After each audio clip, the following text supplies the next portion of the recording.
I'd like to talk a little bit about our two interlocutors in the fireside chat, and I'll start by an introduction of Dick Pound and followed by an introduction of Cynthia Price.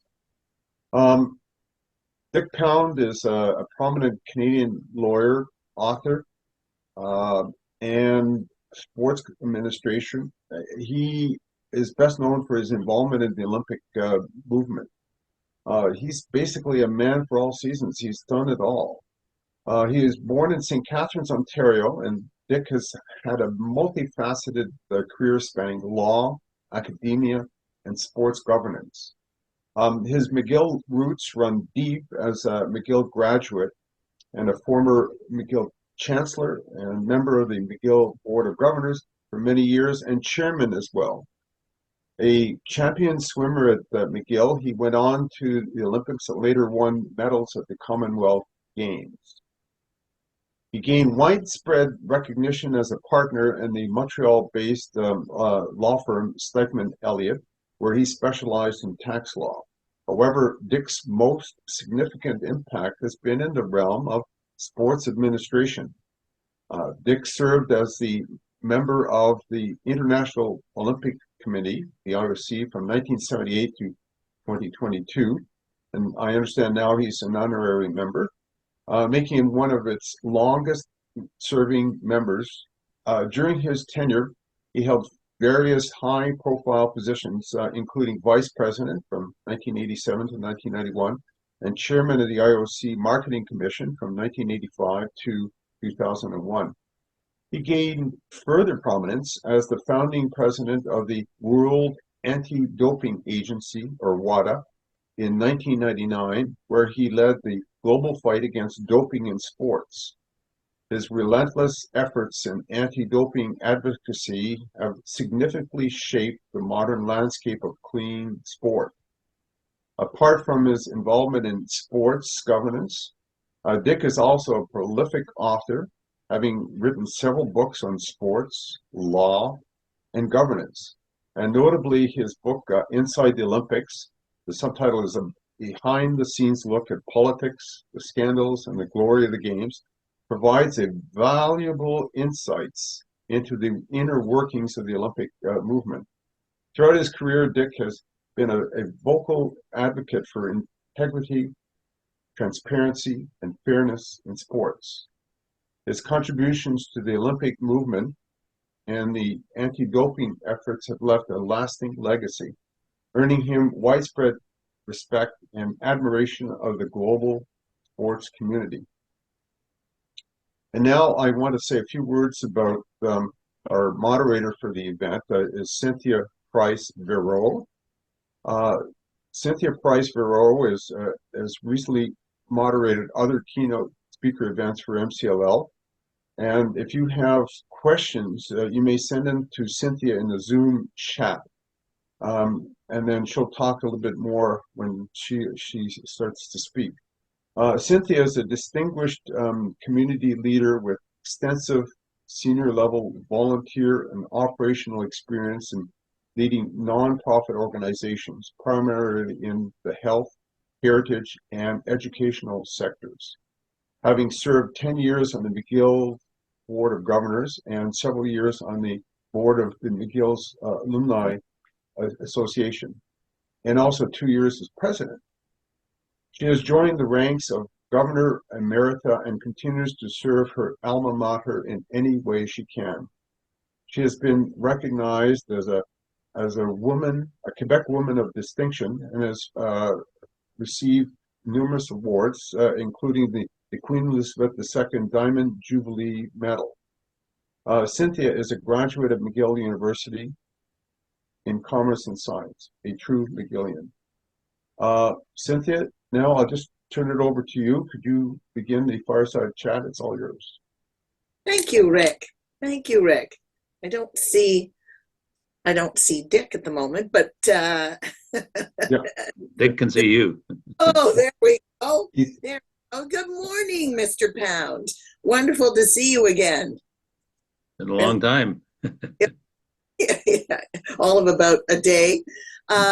I love that I'm referred as a true McGillian. I think really, Dick, you are the true McGillian. I mean, it's part of your DNA. It's right through there, and that's kind of where I wanted to start this morning. Except before we start, I just realized today is March 22nd, and March 22nd was the day you were born.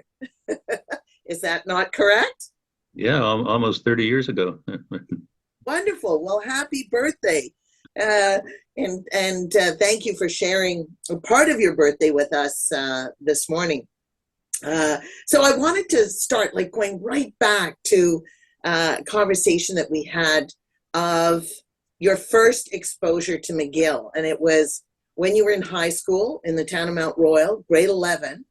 And I wondered if you could just share the significance of that moment with our audience this morning. Well, actually, it actually happened before we moved to Montreal. Oh. When we left British Columbia in 1956, the company where my father was working had a problem in Three Rivers, so we went to what was then Three Rivers for a year. And during the course of that year, I remember reading in the Gazette or the Montreal Star of the day that there was a swimming meet sponsored by the Martlet Foundation that was going to be held in the Curry Pool on Pine Avenue.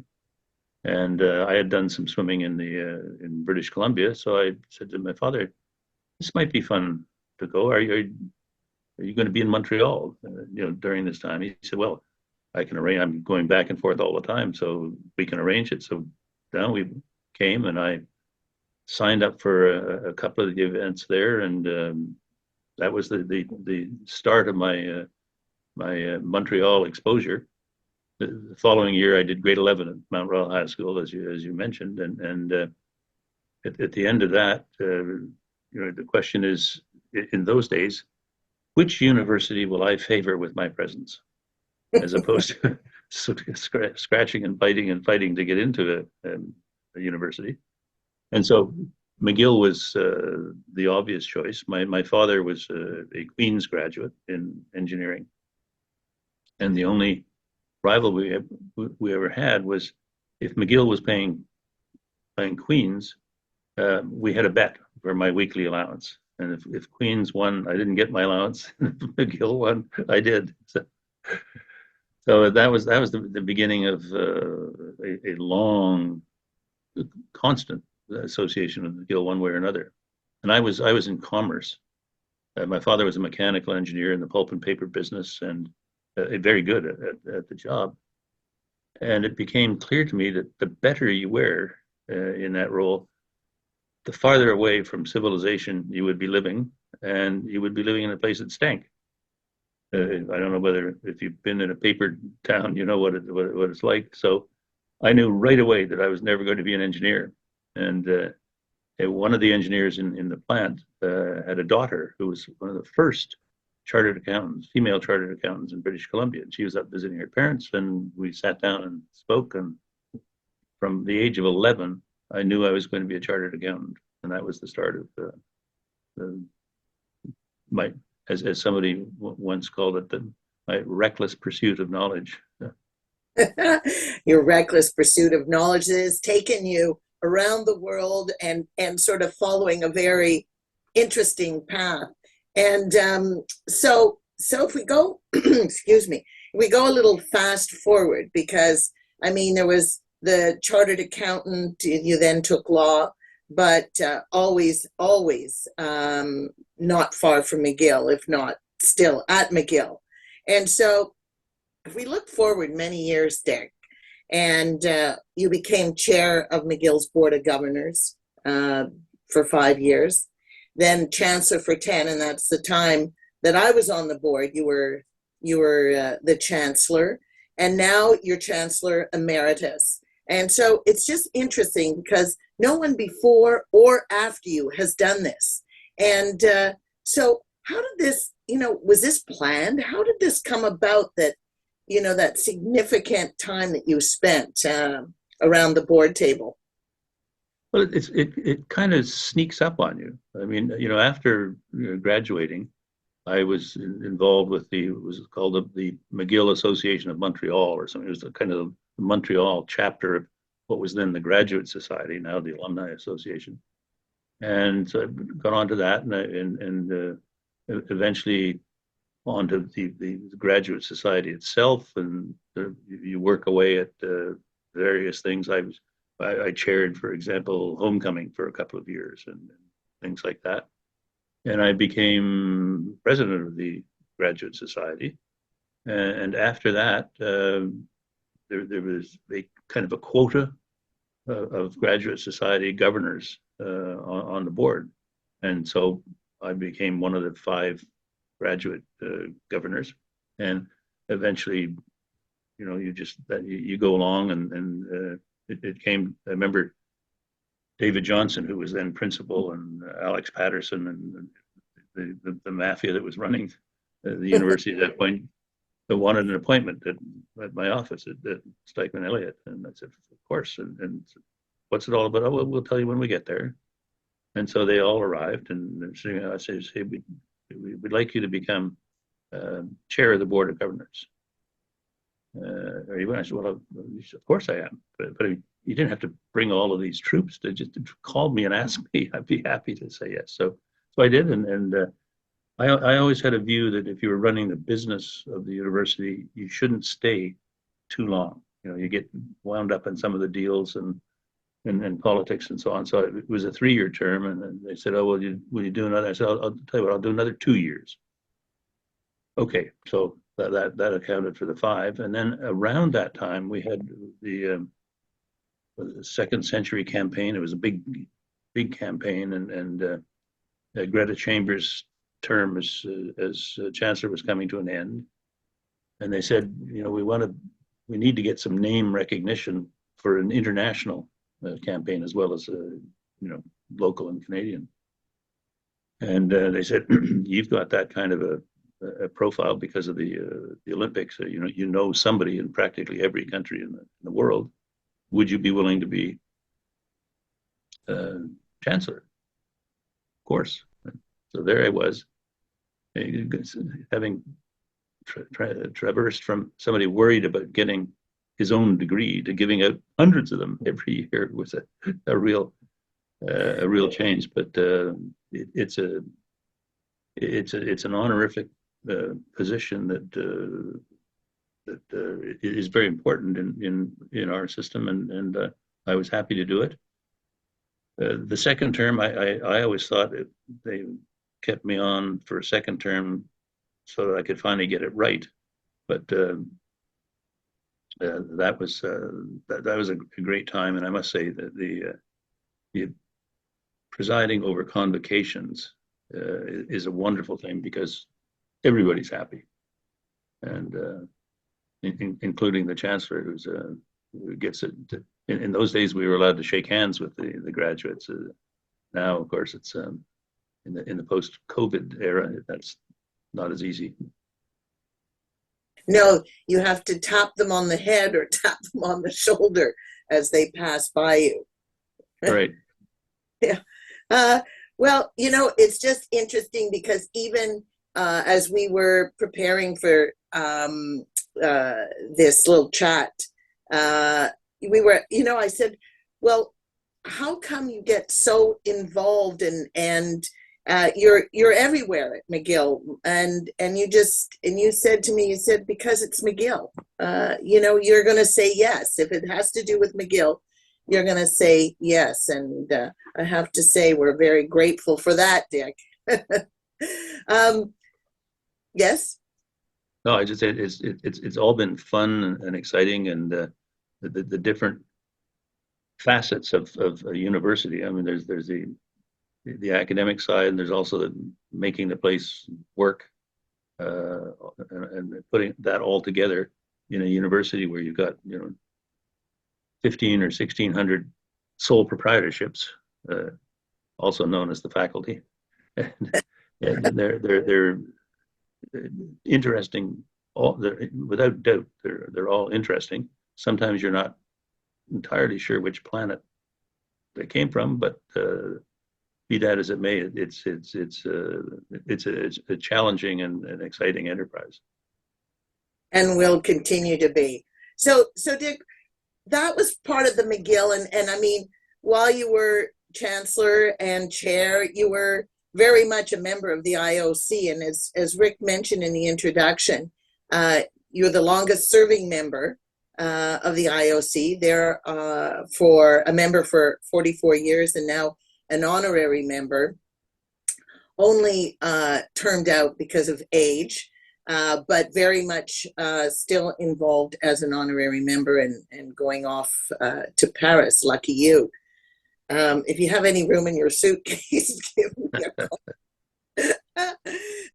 So I think it's pretty fair and pretty safe to say that really you revolutionized the Olympic movement. And I was thinking in particular to the sponsorship program. There really wasn't one going into the Los Angeles in 1984. Yeah, the Los Angeles Olympics in 1984. And you were appointed chief negotiator for broadcast rights and corporate sponsorship. And so I know that, we're quite curious of what goes into the creation of a worldwide program on an international scale. Because then you took it on to water, but where the sponsorship was concerned, because that was a big one, and you had some interesting stories to tell on that. Yeah, I was lucky to be in the right place at the right time. The major market, both for television and for sponsorship, was the United States. So here I am, just outside the United States. I'm a lawyer. I'm an accountant. I've been in the Olympics. I was the president of the Canadian Olympic Committee. And it was, if I ever get around to writing a memoir, one of the chapters is going to be, it started with a phone call. And the first phone call was from Juan Antonio Samaranch, who was then the president. And he said, Deke, I was Deke. So you're chairman of the television negotiations committee. And I said, I don't know anything about television. He said, none of us do, but it's our major source of revenue. We've got to figure out what it's all about. So there I was. And the first negotiation that I was involved in was for the Calgary Winter Olympics in 1988. And the IOC had a very standoffish view of commercial involvement with anything. They liked money, but they didn't. The idea of working for it was somehow distasteful, maybe ungentlemanly in those days when we only had male members. And so the first thing you have to do is figure out, how do you maximize the value? So what have we got that broadcasters want and what the sponsors want? A complete paradigm change for the IOC. So we sat down and said, all right, what do we have? And more importantly, what do broadcasters and sponsors need in order to make a success of their Olympic involvement? So one of the first things we did with respect to the Winter Games was to extend it to cover 3 weekends. The Winter Games were probably only, instead of 17 days, were maybe 12 at the time. But if you figure out if the broadcasters can get 3 weekends, from the opening ceremony to the closing ceremony, that's more programming for them. That's more advertising that they can sell. And the formula is not rocket science, as long as you sit down and figure out what it is. And that is that you sell advertising. They're very good at daytime, nighttime, weekends, all that sort of stuff. How much they think they can get for each advertising spot times the number of advertising spots. You take off, you get that gross figure. You take off the advertising commissions that they pay, and whatever's left over goes to production costs and profit. And so everything we can do to maximize the number of spots they can sell, and giving them help with reducing the costs of production, leaves more for profit for the network and the sharing with the rights owners. So that was a complete as I say, paradigm change in the IOC's attitude. And that spread to the sponsorships. We got into sponsorships because we said, wow, our economic model is nuts. We've got all our eggs in the television basket. We need to diversify in some way just to split that risk. And again, what do we have to sell? We got wonderful imagery. We got one of the most recognized symbols in the world. The 5 rings, interlocking rings. We've got international, appealing to youth.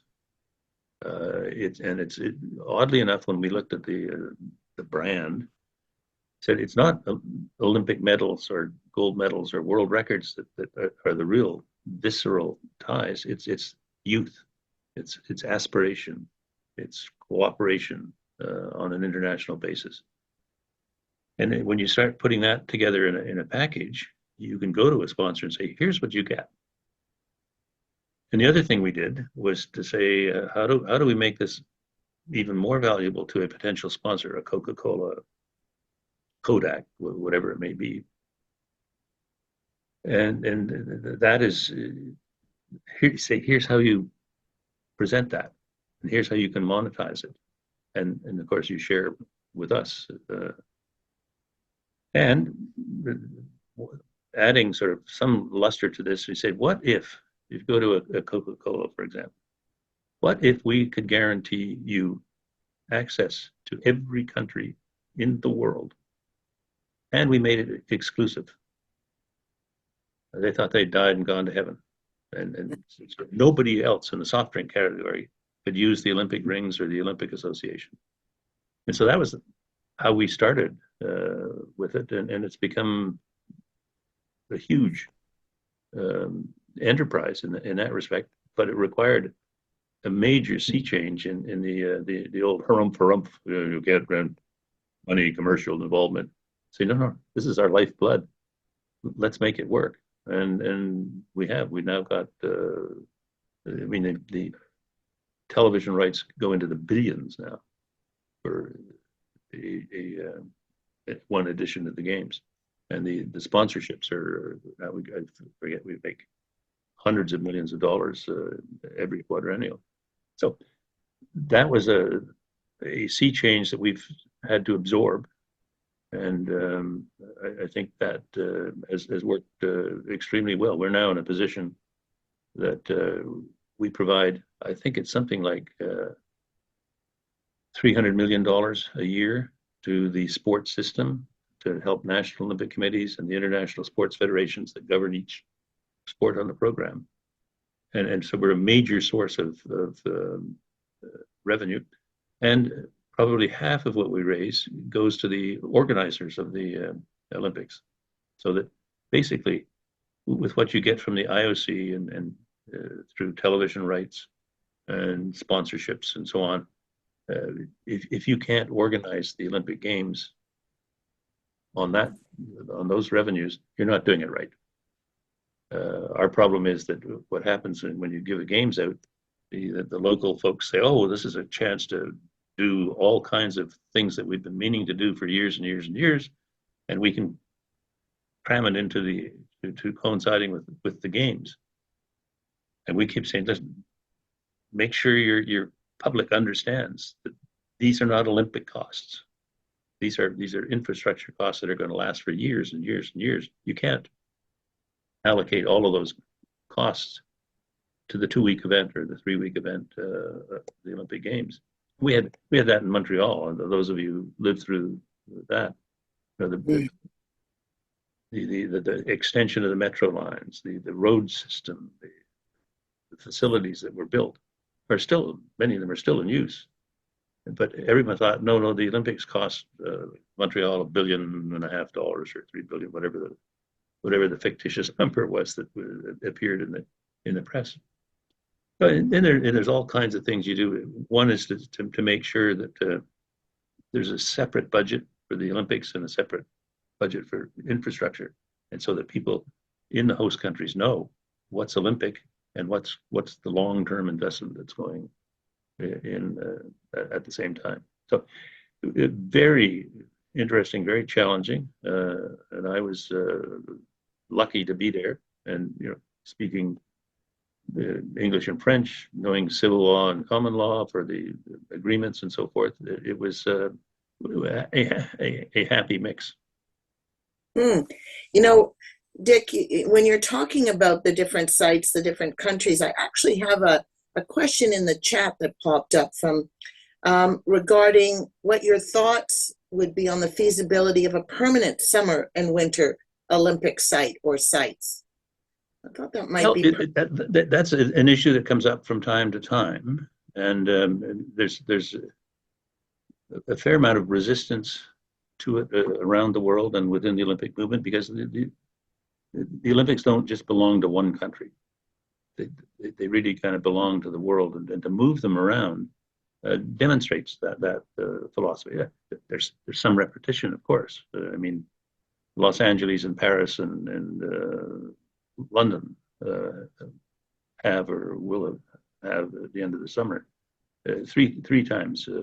They posted the games 3 times, so there's some rotation.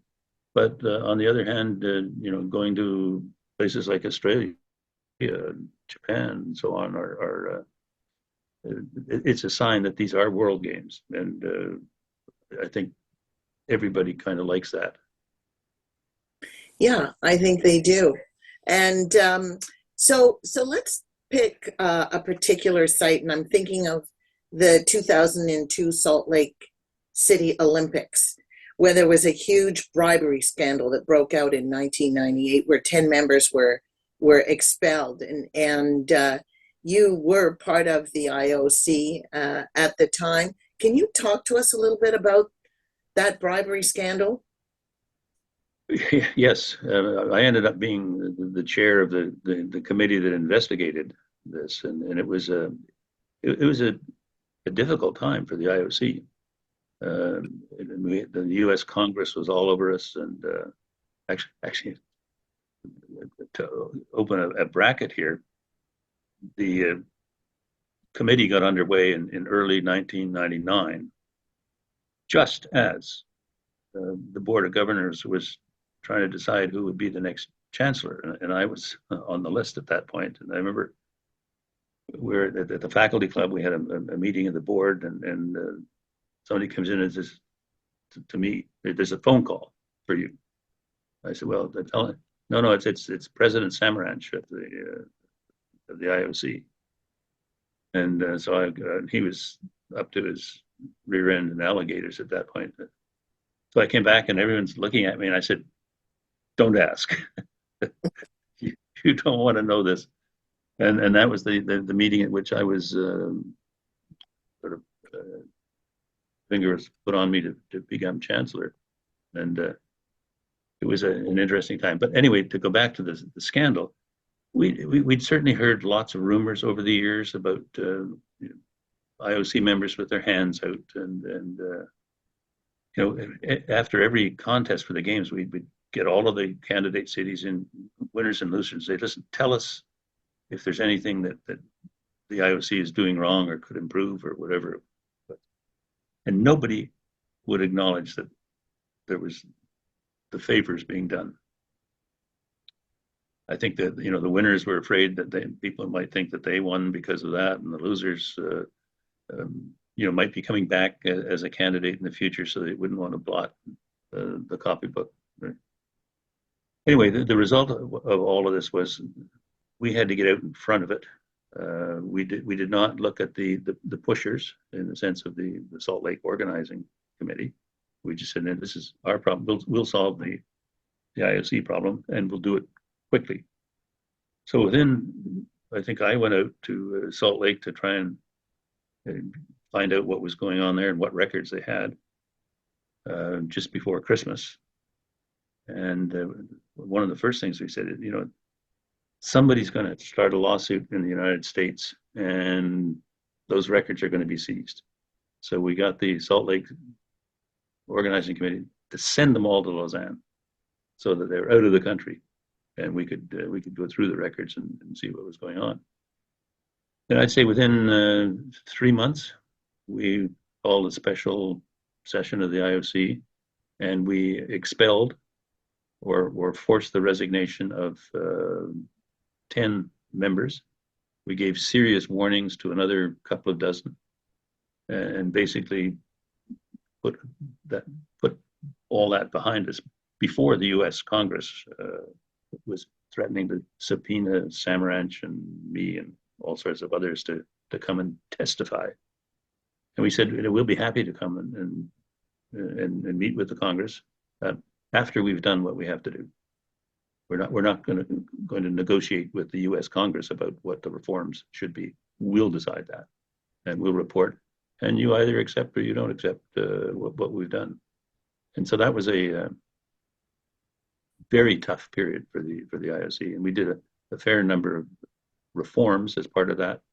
We had an outside committee called the IOC 2000, I think we called it, and had outsiders. I mean, people of the ilk of Henry Kissinger, for example, was one of the advisors on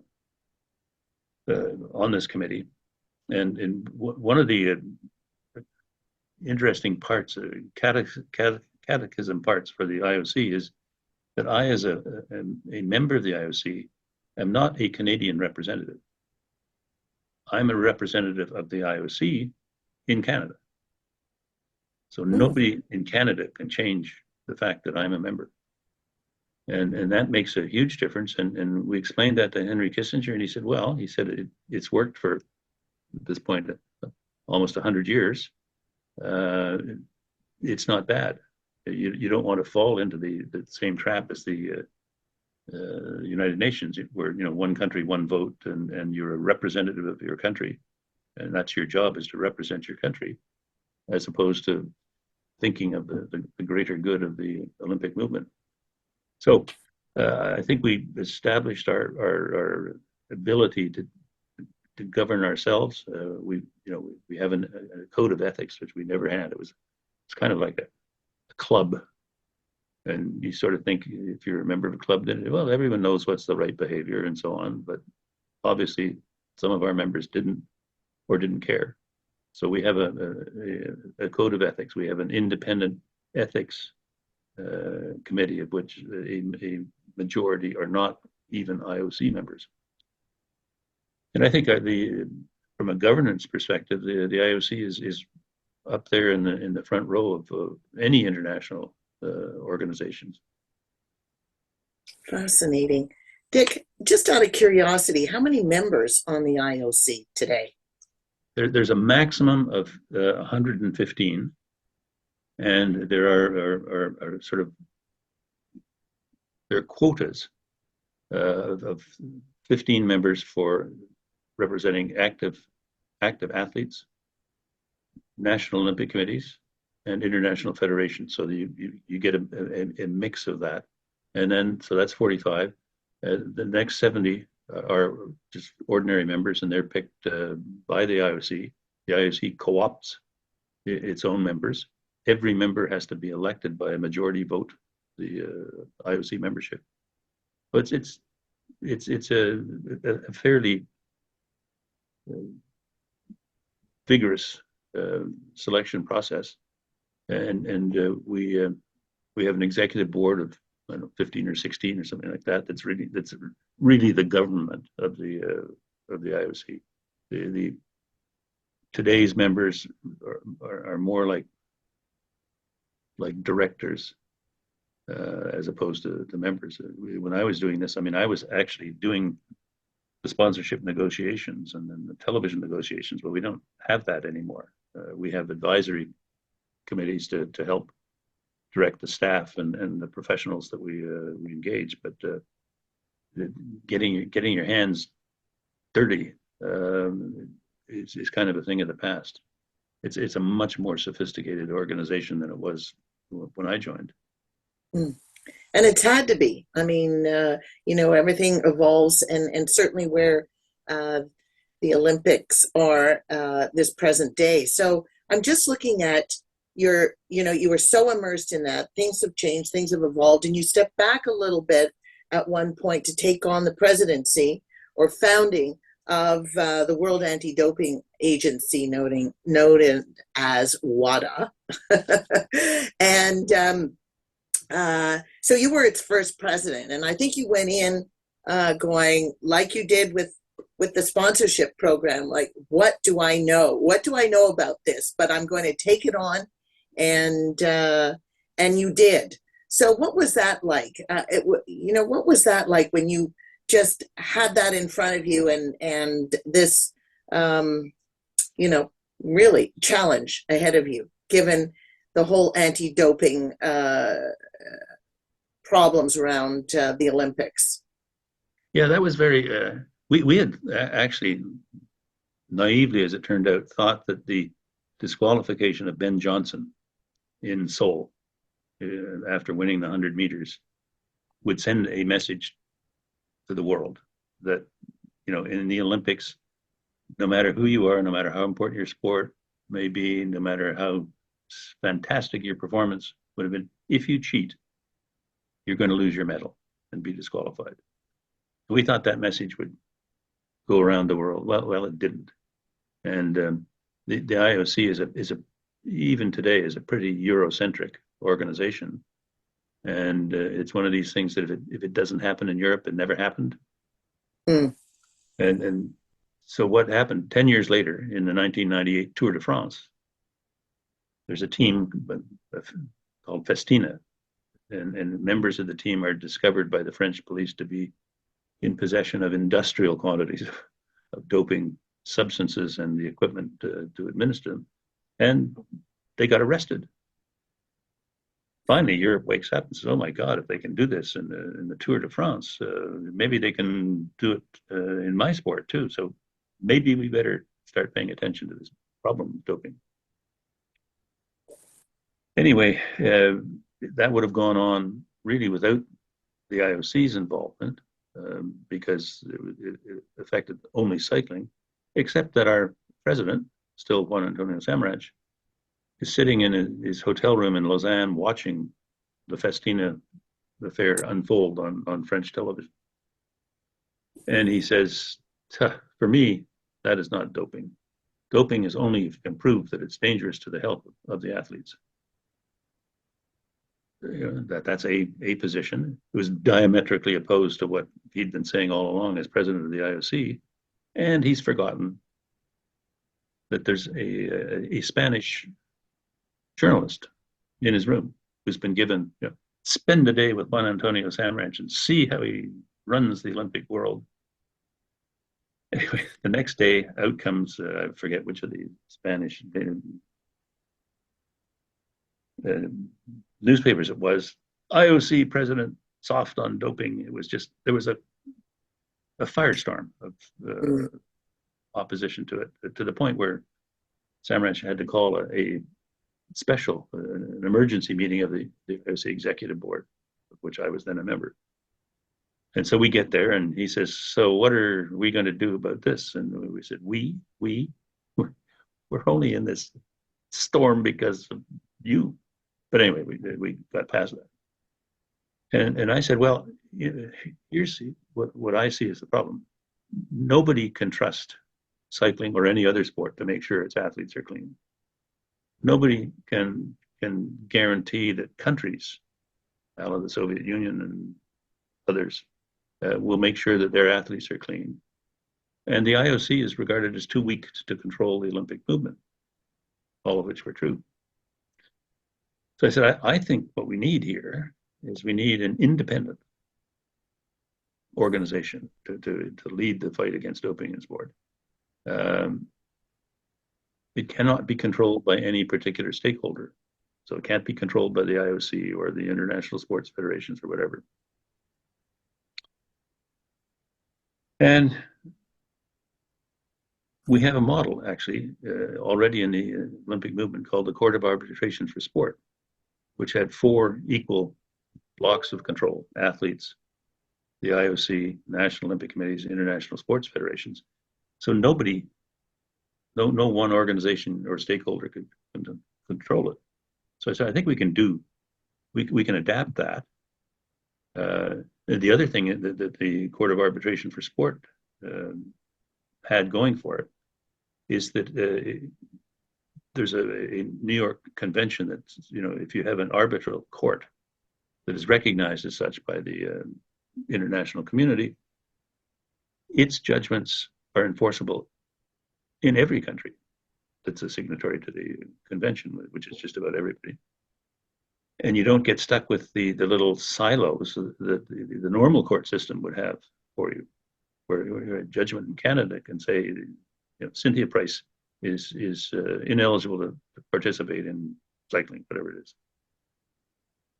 But that only applies in Canada, unless you have a bilateral agreement with another country. The arbitration awards can be enforceable basically automatically. So I said, what we need to add to the mix that we've already got is we need to add another block or stakeholder group of governments. There are lots of things sports can do. I mean, we know who the athletes are, we know who the coaches are, we know the bad coaches and all that, but we can't go into premises and seize evidence. We can't compel people to give evidence under oath. Governments can, so we need them. And then we need a sixth block where we need somebody from the pharma industry to keep us up to date with the kind of molecules that the industry is working on. We need an event organizer. We need somebody who's familiar with coaching and all that. And so we have these 6 blocks, and that kind of resonated. And so I said, all right, there's no good deed goes unpunished. Samrat says, fine, you do the organogram. We have to organize an international conference to get consensus that this is the right way to go. We'll have an international conference in February of 1999. So we're now in the fall of 1998. Anyway, in the interim, we get all this going.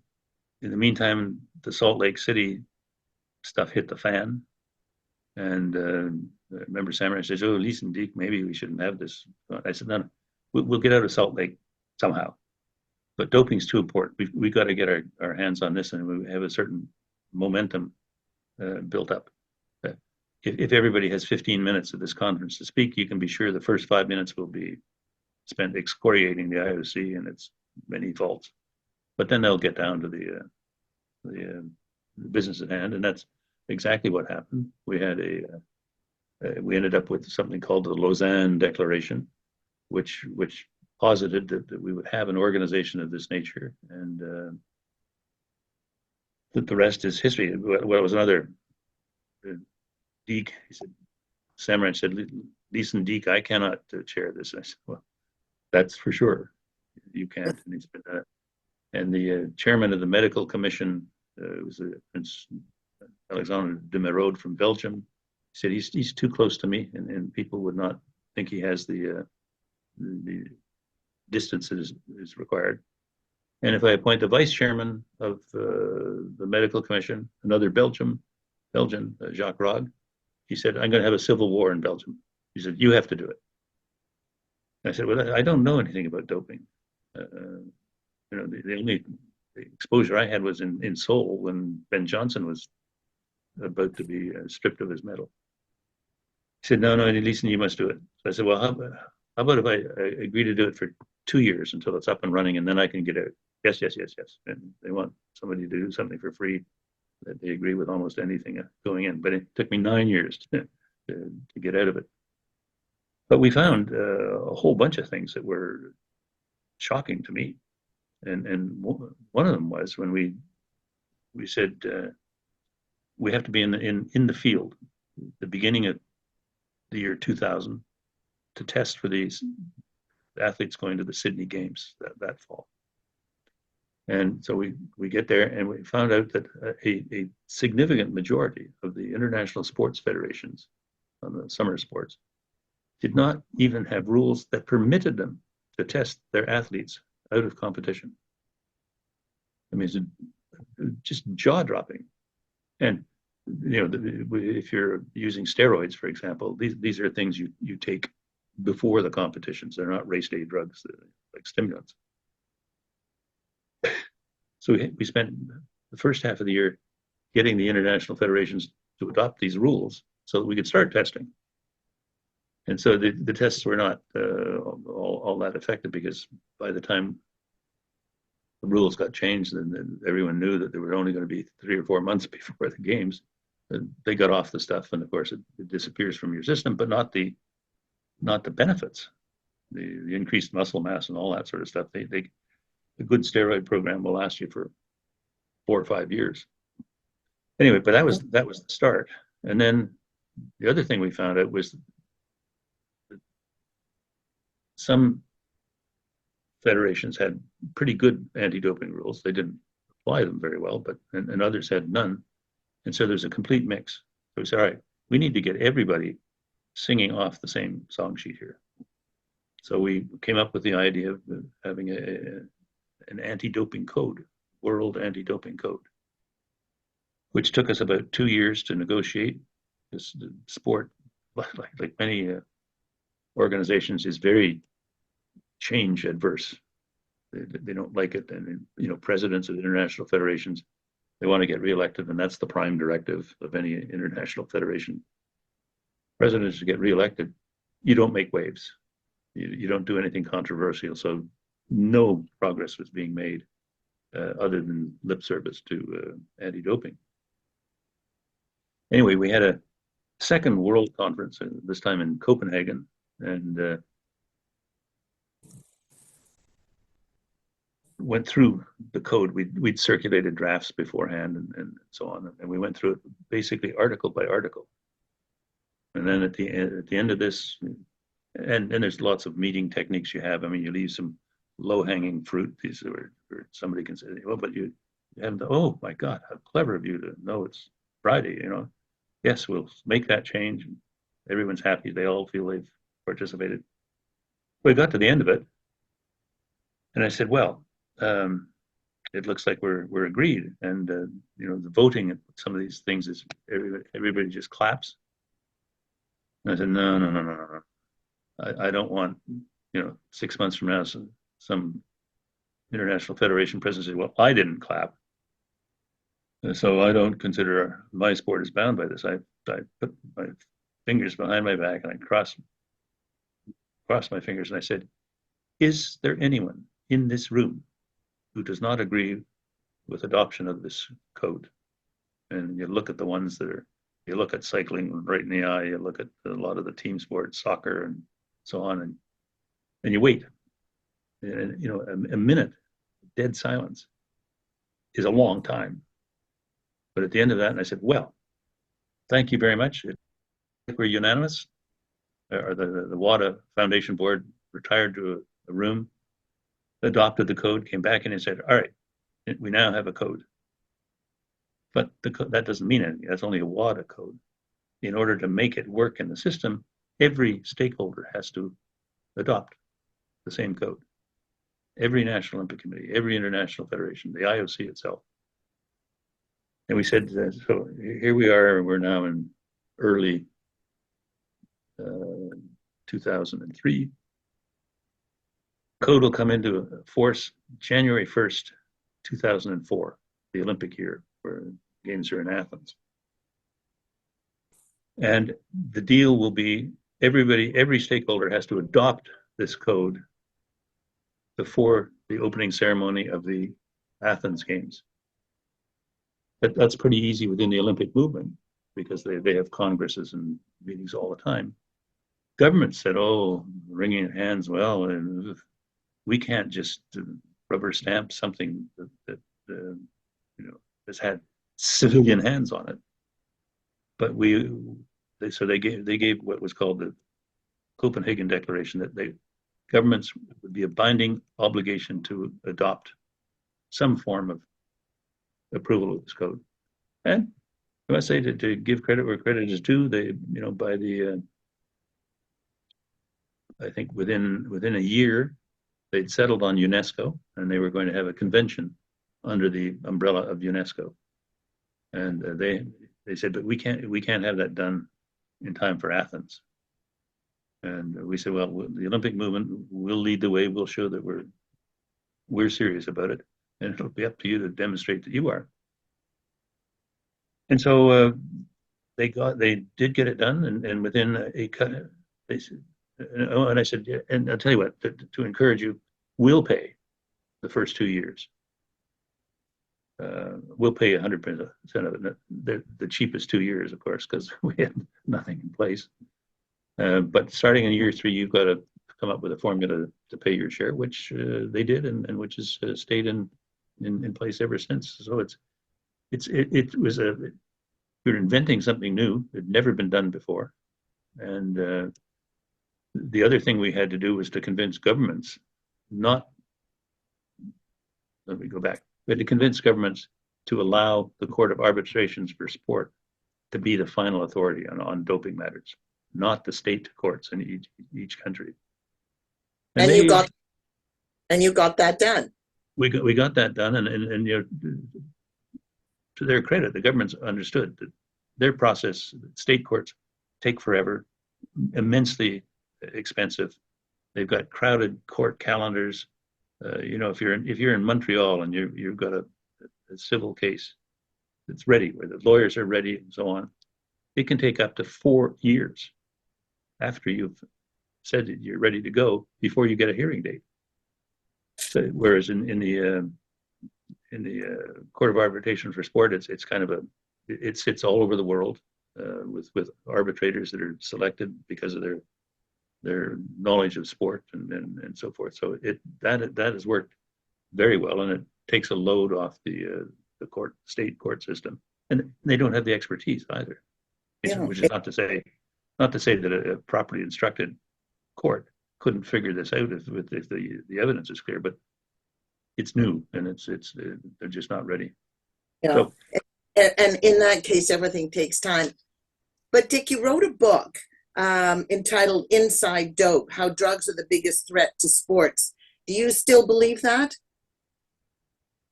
Ultimately, yes. I mean, there are other existential risks as well as doping. I mean, we're in the middle of, Russia is trying to polarize the entire sport system, having friendship games because they've been booted out of the Olympic movement because of the Ukrainian adventure.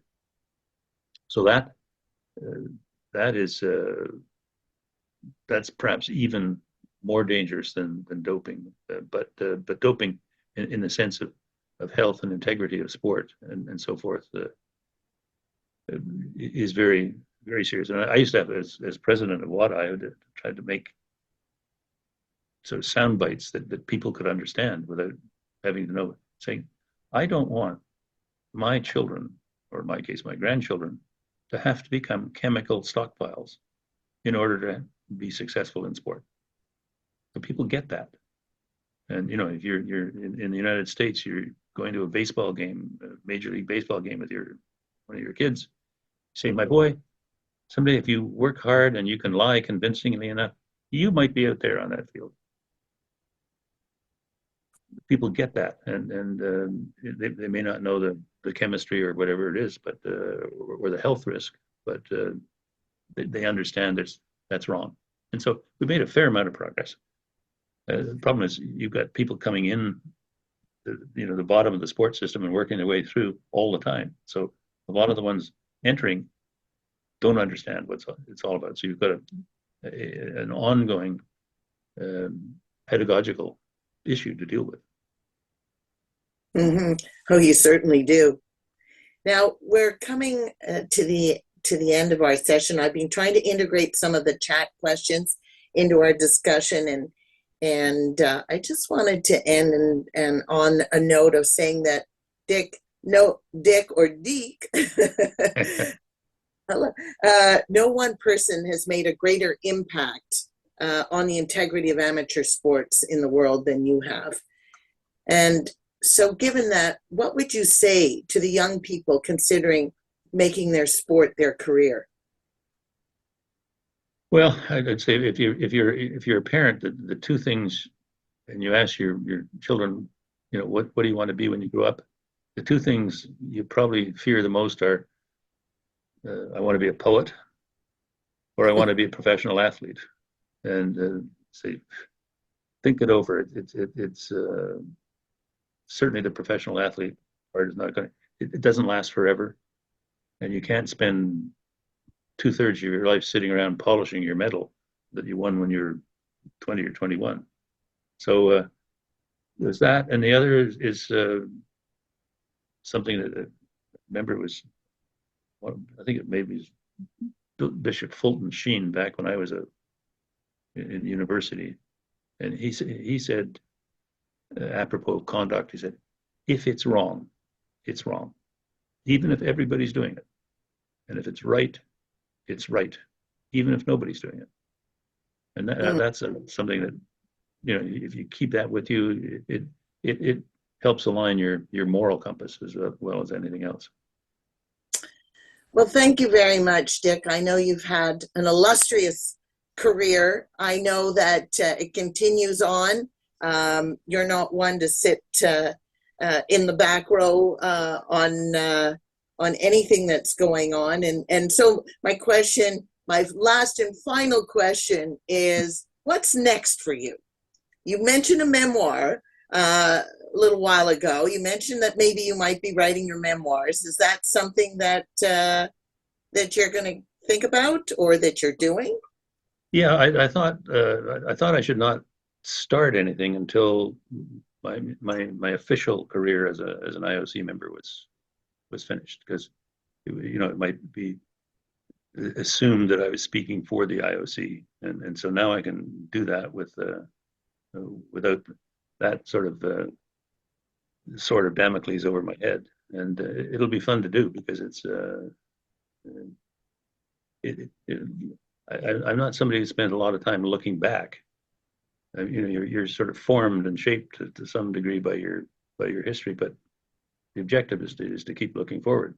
So now this is a chance to look back and see what I got right, what I got wrong, and what I might have done. Well, good luck with that. You can bet I'll be first in line for a signed copy.